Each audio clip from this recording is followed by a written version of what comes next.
Hello everyone, welcome to simple food and recipe. मैं रानी लता आप सभी का स्वागत करती हूँ अपनी रेसिपी चैनल में। और आप सब कैसे हैं? उम्मीद करती हूँ आप सभी बहुत अच्छे होंगे। आज मैं लेकर आई हूँ एक रेसिपी, और इस रेसिपी को मैं बना रही हूँ कई सब्जियों के साथ। तो मिक्स वेज रेसिपी मैं तैयार कर रही हूँ बिना लहसुन प्याज के, कम मसालों के साथ और ग्रेवी में लबालब। तो चलिए बनाना शुरू करते हैं इस रेसिपी को, और बहुत ही आसान तरीके से। तो मैं ले रही हूँ यहाँ पर ये सब्जियाँ, जिनसे आज मैं ये मिक्स वेज रेसिपी तैयार करूँगी। तो चलिए मैं बताती हूँ मैंने क्या क्या सब्जी ली हैं। तो मैं यहाँ ले रही हूँ 4 गाजर। मैंने 4 गाजर ली हैं, और 4 ही आलू हैं, और 4 ही शिमला मिर्च, और आधा कटोरी है मेरे पास मटर। ये 4 सब्जी मैं यहाँ पर ले रही हूँ। इन सब्जियों को हमें करना है सैलो फ्राई। मैं सब्जियों को डीप फ्राई नहीं करूँगी, ओनली सैलो फ्राई करूँगी। तो अब मैं रख रही हूँ मीडियम फ्लेम पर एक कढ़ाई को हमें पहले गर्म करना है। उसके बाद हमें कढ़ाई में तेल डाल देना है। तो यहाँ पर मैं 1 बड़े चम्मच सरसों का तेल डाल रही हूँ, और सरसों के तेल को हमें गरम करना है पहले, और गरम करने के बाद फिर हमें कढ़ाई में इस तरह से तेल को फैला लेना है। और तेल जब हमारा गरम हो जाए तो फिर हमें इनमें एक एक सब्ज़ी डाल करके सैलो फ्राई करनी है। और सब्ज़ी को हम अगर सरसों के तेल में बनाएं तो सब्ज़ी का जो स्वाद है वो और बढ़ जाता है। तो इस तरह से गाजर को मैंने पहले डाल के सैलो फ्राई किया है। उसके बाद अब मैं डाल रही हूँ शिमला मिर्च। तो शिमला मिर्च के मैंने थोड़े मोटे मोटे पीसेस कट कर लिए हैं, और इस तरह से शिमला मिर्च डाल करके हमें थोड़ा इसको सैलो फ्राई करना है। तो गाजर और शिमला मिर्च को हम इस तरह से सैलो फ्राई करने के बाद अब हम यहाँ पर डालनी है मटर। तो आधा कटोरी मेरे पास मटर है, तो आधा कटोरी मटर डाल करके हमें इन तीनों सब्जियों को सैलो फ्राई करना है। इस तरह से चलाते रहना है जिससे कि अच्छे से तीनों सब्ज़ी मिक्स हो जाएं। और अब मैं यहाँ पर डाल रही हूँ आलू। तो सब्जियों में अब तीनों सब्जियों के साथ मैं डाल रही हूँ आलू। और आलू जो होता है सब्ज़ी का राजा होता है। सभी सब्जियों में आलू डल जाए तो सब्ज़ी का स्वाद और भी बढ़ जाता है। खासकर बच्चों को तो बहुत ही पसंद आता है। तो इस तरह से मैं सभी सब्जियों के साथ आलू मिक्स करके और इस तरह से इनको भून लूँगी। तो जब हम सब्जियों को भून रहे हैं तो सब्जियों में से जो है पानी छूट गया है, सब्जियों ने पानी छोड़ दिया है। तो उसके लिए हमें इनको लो फ्लेम पर 5 मिनट के लिए छोड़ देना है, लो फ्लेम के लिए, जिससे कि सब्जी भी हमारी अच्छे से गल जाए और सब्जियों का पानी भी सूख जाए। तो 5 मिनट के बाद मैंने ढक्कन हटा के देख लिया है, जो मैंने ढक्कन लगा के रख दिया था कढ़ाई के ऊपर। तो इस तरह से भुन भी गई हैं और पानी भी सूख गया है और अच्छे से गल भी गई हैं सब्ज़ी। तो इस तरह से सब्ज़ी हमारी अच्छे से सैलो फ्राई हो गई हैं।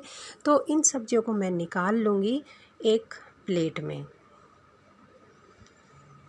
तो इस तरह से हमने सब्जियों को एक प्लेट में निकाल लिया है। फिर हम उसी कढ़ाई को लो फ्लेम पर रख देंगे और कढ़ाई को गर्म होने रख देंगे, क्योंकि हमें इसमें कोई भी चिकनाई नहीं डालनी है।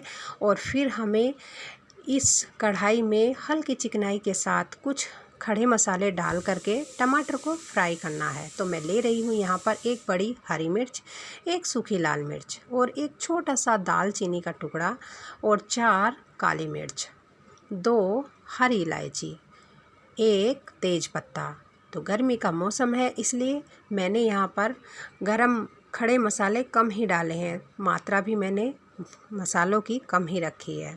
आप चाहें तो इनकी मात्रा भी बढ़ा सकते हैं। आधा चम्मच जीरा डाल करके लो फ्लेम पर हमें इन मसालों को कुछ मिनट के लिए भूनना है। और जब इन मसालों में से भुनने जैसी खुशबू आने लगे तो तब हमें इन मसालों में मिक्स करने हैं टमाटर। तो मैंने यहाँ पर 4 बड़े टमाटर लिए हैं, जो मैंने इनको काट लिया है, और अब मैं इन मसालों में मिक्स कर रही हूँ।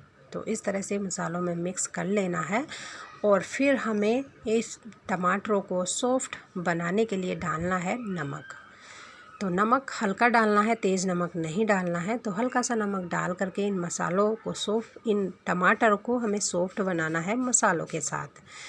तो इस तरह से हम इस टमाटर को इस तरह से मसालों के साथ फ्राई करके इस टमाटर की प्यूरी बनाएंगे। तो हमें 1 मिनट के लिए ढक कर के इनको लो फ्लेम पर सॉफ्ट बनाना है। जब तक हमारे टमाटर सॉफ्ट हो रहे हैं लो फ्लेम पर, तो तब तक हम बना लेते हैं काजू का पेस्ट। तो मैं यहाँ पर ले रही हूँ आधा कप काजू और आधा ही कप मैं इन काजुओं में डालूँगी दूध।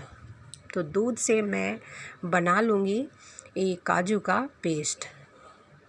तो इस तरह से हमारा जो काजू का पेस्ट है वो बनकर तैयार हो गया है। तो काजू का पेस्ट हमें एक कटोरी में निकाल लेना है। फिर हमें इसी मिक्सी के जार में इन टमाटरों को डाल करके पीसना है। तो टमाटरों को हमें ठंडा कर लेना है, उसके बाद हमें पीसना है। गरम गरम टमाटरों को हमें नहीं पीसना है। तो इस तरह से टमाटर भी हमारे पीसकर तैयार हो गए हैं। तो अब मैं इस टमाटर प्यूरी को छान रही हूँ एक छलनी में। छानना बहुत ज़रूरी है, अगर आप सब्ज़ी में यूज़ कर रहे हैं तो छान कर ही कीजिए, क्योंकि टमाटर के जो छिलके होते हैं और बीज होते हैं वो नहीं पिसते हैं, उनको हम छान कर बाहर निकाल लेते हैं पीसने के बाद। तो इस तरह से जो टमाटरों में हमने जो खड़े मसाले डाले थे और जो थे वो सब बाहर आ गए, छिलके बीज। तो इस तरह से हमारी टमाटर प्यूरी भी बनकर तैयार हो गई है। तो हमने टमाटर प्यूरी के साथ काजू पेस्ट और अपनी सैलो फ्राई सब्ज़ी, इन तीनों चीज़ों को हमने अच्छे से तैयार कर लिया है। तो फर्स्ट हमें इन तीनों चीज़ों को तैयार करना है। उसके बाद अब हम तड़का तैयार करते हैं मिक्स वेज के लिए, मिक्स वेज रेसिपी के लिए। तो तड़के के लिए फ़र्स्ट हम बनाने जा रहे हैं एक मसाला। तो हम ले रहे हैं एक बाउल और बाउल में हम फर्स्ट डाल रहे हैं 1 छोटी चम्मच हल्दी पाउडर और 1 छोटी चम्मच लाल मिर्च पाउडर, 1 छोटी चम्मच धनिया पाउडर और आधा चम्मच मैं डाल रही हूँ यहाँ पर सब्जी पाउडर, सब्जी मसाला पाउडर।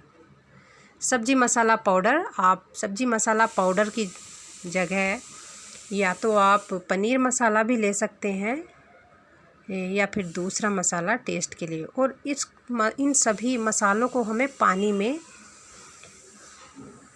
जो है घोल लेना है।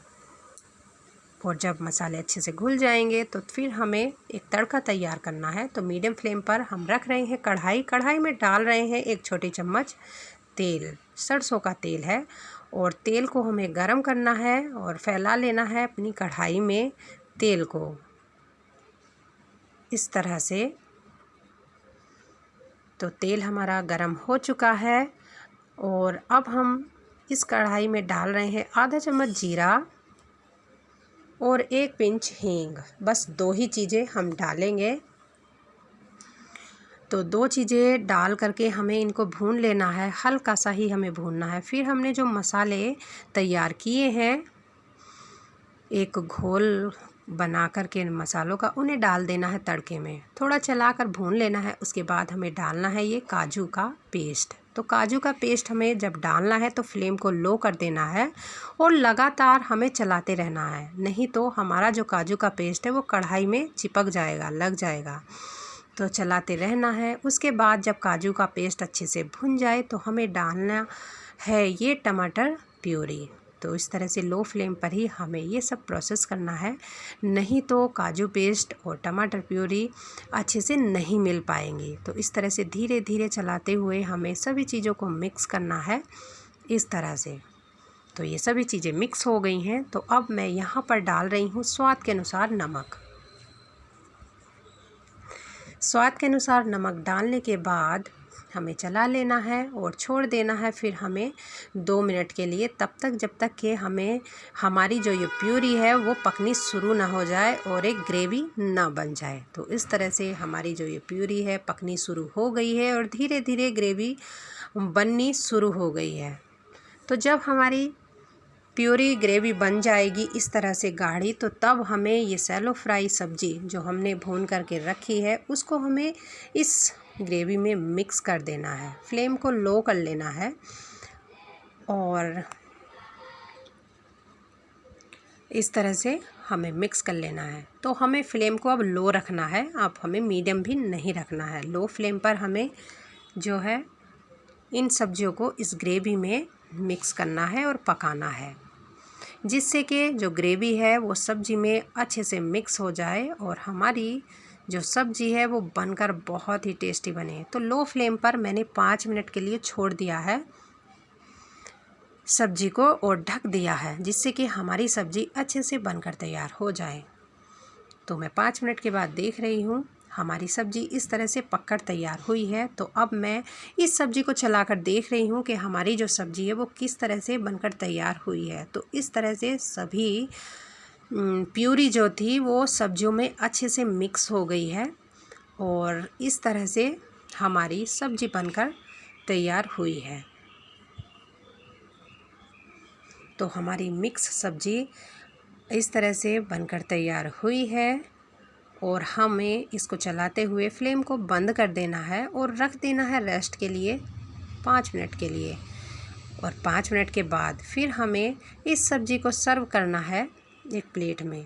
तो मैं यहाँ पर ले रही हूँ एक प्लेट और प्लेट में मैं डाल रही हूँ इस तरह से ये सब्ज़ी।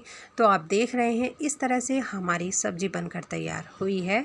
तो अगर आप सभी को मेरी थोड़ी बहुत भी ये रेसिपी पसंद आई है तो प्लीज़ मेरे चैनल को लाइक, शेयर, सब्सक्राइब, कमेंट और सपोर्ट करना ना भूलें। और एक सपोर्ट की बहुत ज़रूरत है आप सभी से, तो प्लीज़ सपोर्ट बनाए रखें और मेरे चैनल को ज़्यादा से ज़्यादा शेयर करें और जो न्यू है सब्सक्राइब करें और बेल आइकन के साथ सब्सक्राइब करें, क्योंकि बेल आइकन अगर आप दबाओगे तो आपके पास नोटिफिकेशन पहुंच जाएगा। और उम्मीद करती हूं कि आपको मैं और इस अच्छी रेसिपी देती रहूंगी और आप सब मुझे अपना प्यार देते रहें। तो मिलती हूं एक और न्यू रेसिपी के साथ।